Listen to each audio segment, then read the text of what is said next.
Dawood Ibrahim, pria yang membentuk kejahatan terorganisir dengan perhitungan dan kesabaran.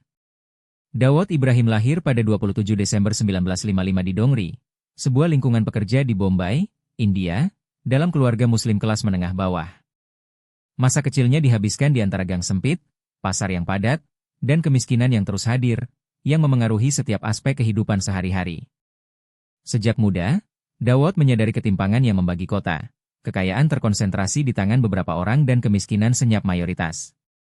Kesadaran dini ini menumbuhkan dalam dirinya rasa pragmatis terhadap kekuasaan dan kelangsungan hidup, sebuah kecerdasan yang tidak berhenti pada moral konvensional, tetapi mencari efisiensi, kontrol, dan prediktabilitas.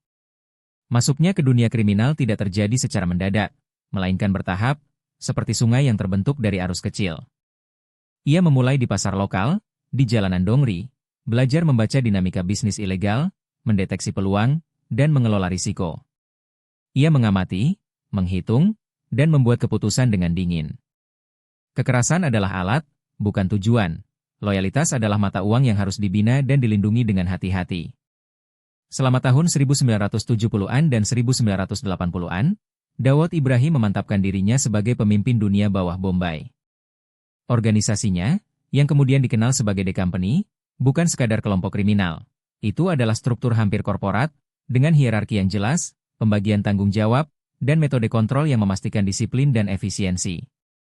Berbeda dengan mafia lain yang bergantung pada improvisasi, Dawood membangun kekaisarannya dengan presisi administratif. Perdagangan narkoba, penyelundupan, pemerasan, dan pencucian uang dikelola sebagai operasi terkoordinasi. Setiap langkah dihitung untuk meminimalkan risiko dan memaksimalkan keuntungan. Ketenaran Dawood Ibrahim juga terkait dengan kemampuan adaptasi dan kehati-hatiannya. Sementara rivalnya tertangkap karena kesalahan impulsif atau konflik internal, ia mempertahankan profil yang kalkulatif.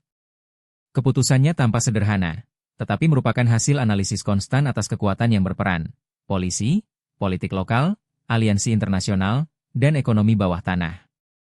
Dengan demikian, kekuasaannya tumbuh bukan hanya karena ketakutan yang ditimbulkannya, tetapi juga karena keamanan struktur dan perhitungan tindakannya. Pada pertengahan 1990-an, Dawood menjadi buronan yang dicari Interpol, dituduh melakukan berbagai kejahatan, termasuk merencanakan serangan dan perdagangan narkoba skala besar. Namun pengaruhnya melampaui batas negara, kekaisarannya meluas melampaui India, menjangkau Pakistan, Timur Tengah, dan Eropa. Ekspansi ini tidak hanya didasarkan pada kekerasan, tetapi pada pembangunan jaringan kepercayaan, negosiasi, dan pengelolaan strategi sekutu serta musuh secara seimbang. Dampak Dawood Ibrahim terhadap masyarakat India dan dunia bersifat kompleks dan kontradiktif. Bagi banyak orang, ia adalah simbol kejahatan terorganisir dan impunitas. Bagi yang lain, contoh mengkhawatirkan dari kecerdasan yang diterapkan pada ilegalitas.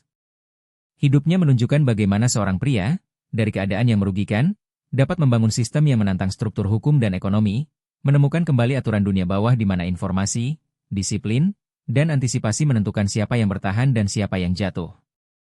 Bahkan di pengasingan dan di bawah ancaman konstan, Dawood mempertahankan kohesi organisasinya. Umurnya yang panjang dalam kekuasaan kriminal tidak dijelaskan hanya oleh kekerasan atau ketakutan, tetapi oleh administrasi yang cermat dan pembangunan loyalitas berbasis manfaat nyata dan aturan yang jelas.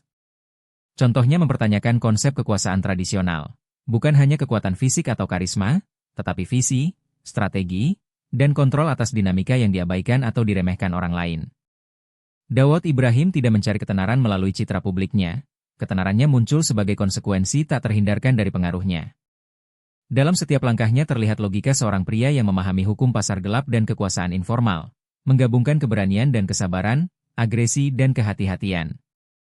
Kisahnya bukan hanya kisah seorang kriminal, tetapi kisah seorang strategis yang mengubah kejahatan menjadi operasi hampir bisnis, meninggalkan warisan yang menantang moral, politik, dan keadilan. Pada akhirnya, Dawood Ibrahim mewakili paradoks kekuasaan dalam ilegalitas. Kekuatan tidak hanya terletak pada kekerasan atau intimidasi, tetapi pada kecerdasan yang diterapkan, organisasi yang cermat, dan kemampuan untuk memprediksi konsekuensi dalam lingkungan di mana setiap kesalahan bisa fatal. Hidup dan tindakannya mengingatkan kita bahwa bahkan dalam dunia bawah tanah, keberhasilan bergantung pada visi, disiplin, dan kontrol mutlak. Jangan lupa untuk menyukai, membagikan, dan meninggalkan komentar. Tulis siapa yang ingin Anda lihat di video berikutnya, cerita berikutnya bisa menjadi pilihan Anda.